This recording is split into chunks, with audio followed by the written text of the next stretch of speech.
Wow, here we are again. Brother Peter with tidbits from the Word.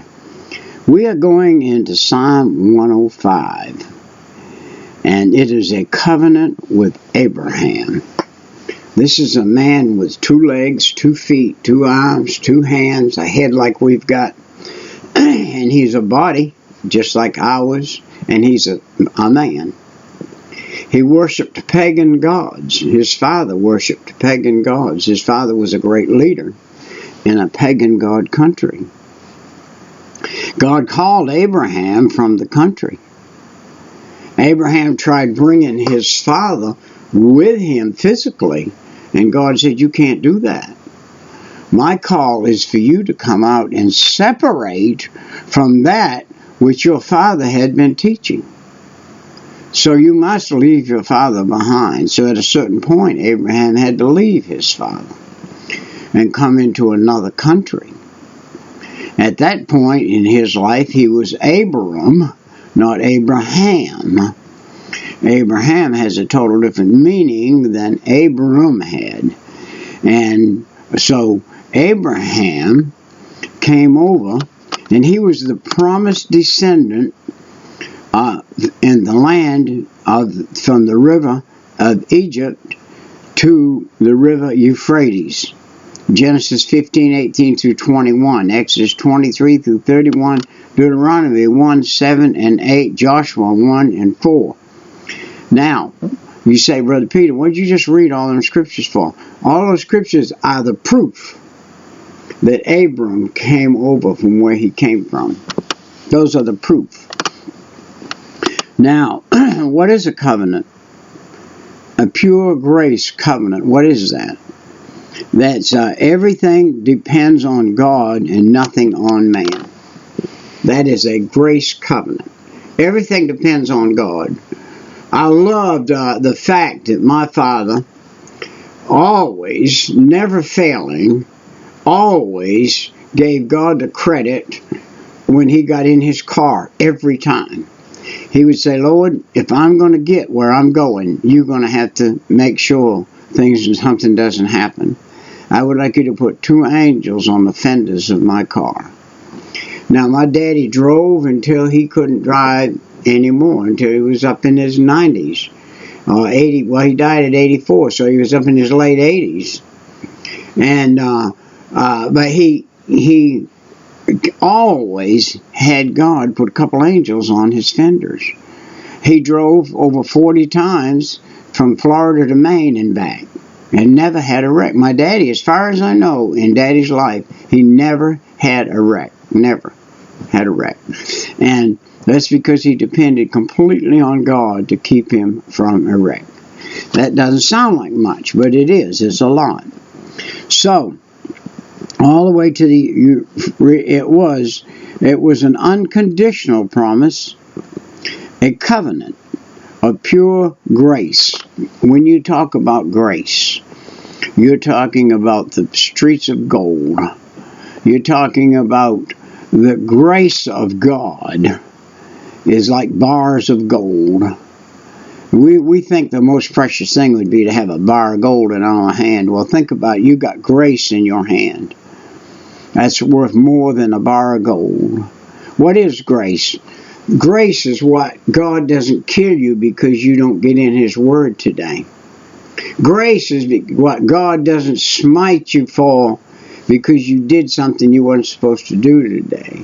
Grace is what keeps you walking on your 2 feet so that you can go through this world in spite of the fact that many of us, and myself did too for years, spit in God's face every day. This psalm rehearses with great enthusiasm all that God did from the giving of the covenant to the time when He led the children of Israel to the promised land. The entire emphasis is on what God did. Not what man did, but what God did.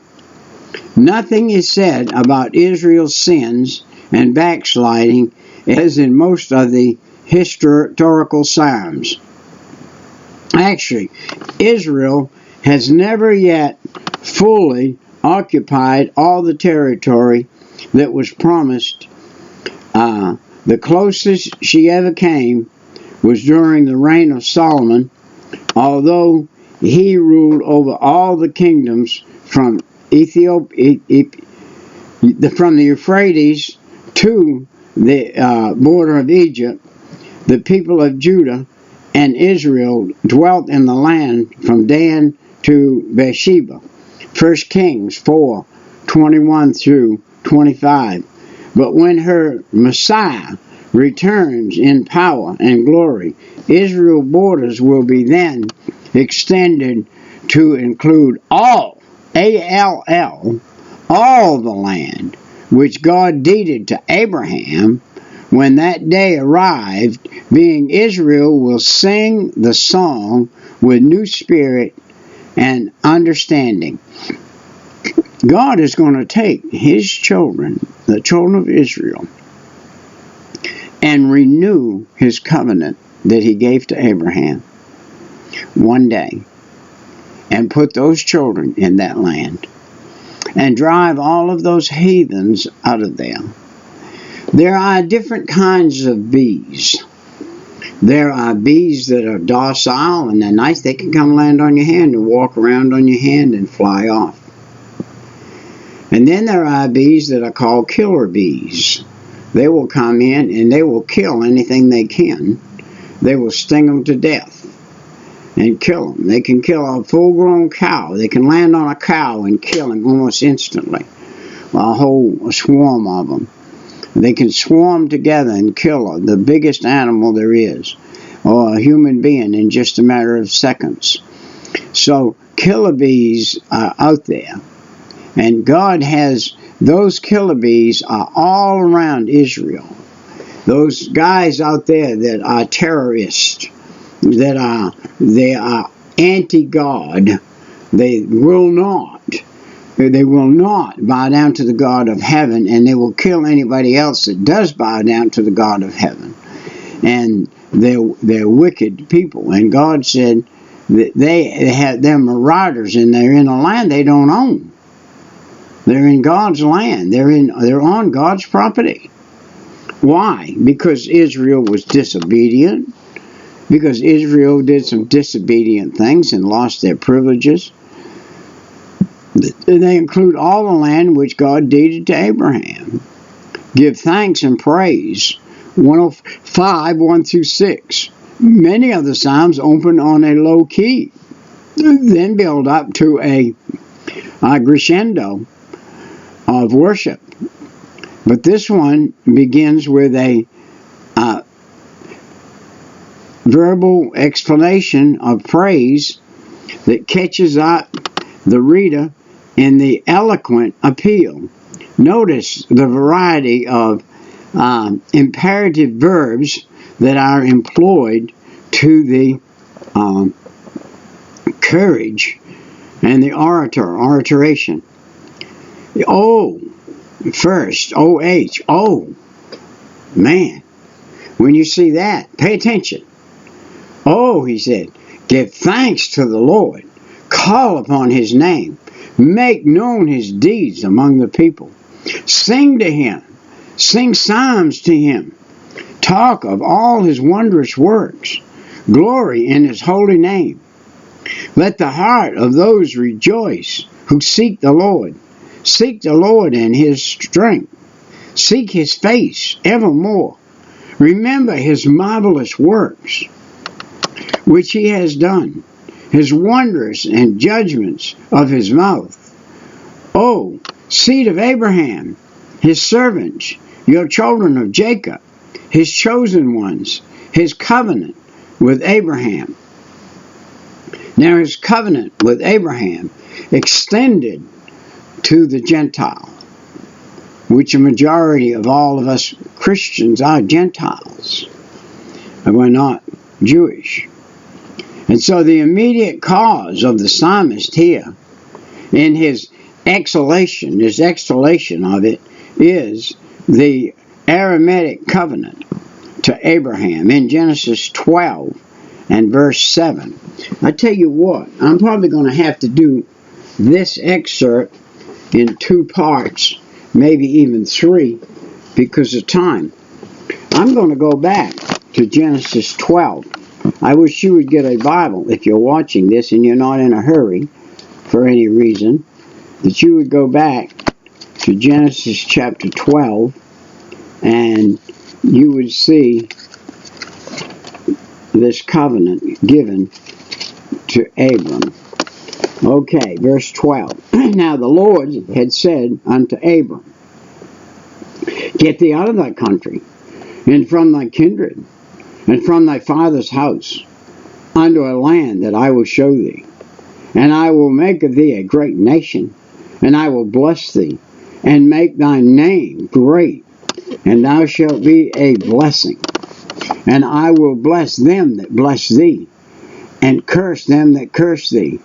And in thee shall all families of the earth be blessed. That is where you and I come in. Abraham was a Jew. And Jesus died not just for the Jews, but for the Gentiles also. So Abram departed as the Lord had spoke unto him. And Lot went with him. And Abram was 75 years old when he departed out of Haran. And Abram took Sarai his wife, and Lot his brother's son, and all their substance that they had gathered, and the souls that they had begotten in Mamre. And they went forth to go into the land of Canaan. Unto the land of Canaan they came. And Abraham passed through the land unto the place of Shechem, unto the plain of Moreh, and the Canaanites was then in the land. And the Lord appeared unto Abram, and said, Unto thy seed will I give this land. And then builded he an altar unto the Lord who appeared unto him. And he removed from thence unto a mountain on the east of Bethel, and pitched his tent, having Bethel on the west, and Ai on the east. And there he built an altar unto the Lord, and called upon the name of the Lord. And Abram journeyed, going on still, toward the south. And there was a famine in the land. And Abram went down into Egypt, to sojourn there, for the famine was grievous in the land. And it came to pass, when he was come near to enter into Egypt, that he said unto Sarai his wife, Behold, now I know that thou art a fair woman to look upon. Therefore it shall come to pass, when we get into Egypt, the Egyptians shall see thee, and they shall say, This is his wife, and they will kill me, but they will save thee alive. Say, I pray thee, thou art my sister. So he requires a lie. Abram's first mistake, getting in the flesh and telling a lie to do God's work. It won't work. For me, thy sake, and my soul shall live because of thee. And it came to pass that when Abram was come to Egypt, the Egyptians beheld the woman, that she was very fair. And the princes also of Pharaoh saw her, and commanded her before Pharaoh. And the woman was taken into Pharaoh's house, and he entered Abraham's well, and he entreated Abraham well for her sake. And he had sheep and oxen and asses and manservants and maidservants and she-asses and camels. And the Lord plagued Pharaoh and his house with great plagues because of Sarai, Abraham's wife. And Pharaoh called Abram and said, What is this that thou hast done unto me? Why didst thou not tell me, that she was thy wife? Why sayest thou, she is my sister? So I might have taken her to be my wife. Now therefore, behold thy wife, take her, and go thy way. And Pharaoh commanded his men concerning him, and they sent him away, and his wife, and all that they had. This was an example in the first man that is called of God to deliver the children of Israel out of bondage. And he had committed this sin. I'm going to cut this right here at 15 minutes, and I'm going to do 4 of these excerpts in session. And the date today is the 25th. So I will do all these on the 25th, and I will do 4 of them in 15-minute segments for those of you who do not have any more time than that to watch such a thing. So we will see you next time. Right, this is segment number 1.